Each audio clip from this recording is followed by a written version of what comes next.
I became a Maxwell Leadership Certified team member a year ago today on my birthday. And as I worked on my story, that message I wanted to share with the world to serve others? Something unexpected started to unfold. Memories I had learned to live beyond came rushing back. I found myself reliving emotions that I thought I'd already made peace with.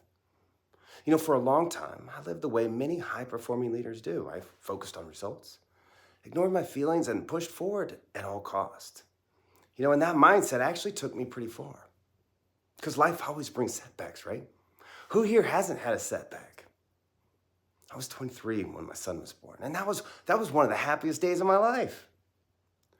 We took him camping one weekend, and the next day he had a little fever. So we took him by the doctor. And while I was out getting breakfast, my wife calls and says it's serious. And they're airlifting him to Winston-Salem.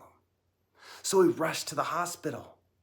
And when we get there, the doctor said, "Your son is gone. And we need your consent to cut out his heart to save someone else's life." I didn't know that morning was going to be the last time I would hold him in my arms, or that weekend would be the last time I heard his laugh or felt his sweet breath on my cheek. The ride back home was completely quiet. We were both in shock. The house was so empty and quiet, but my head wasn't quiet. I replayed that day over and over in my head. I held every memory of him so tightly. I didn't want to let it fade. But eventually, holding on became the thing that was keeping me stuck. And I remember reading the book, Man's Search for Meaning by Viktor Frankl. And that's the first time I realized you can choose how you feel. See, joy and trauma are not mutually exclusive, but joy does require courage. I had to learn how to forget so that I could live. My marriage didn't work out, and I started going to the bar just to quiet the pain. But one night, I looked around at people staring into their beer, and I realized this is not who I wanted to become.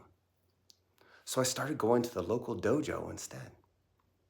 And over the years, that decision led me into adventure, connection, growth, and eventually becoming a yoga instructor because I discovered something significant. When my body moved towards vitality, my emotions follow.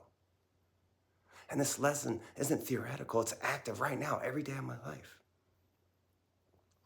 Joy and loss can coexist, but it takes courage to keep living with an open heart. Thank you so much, and God bless.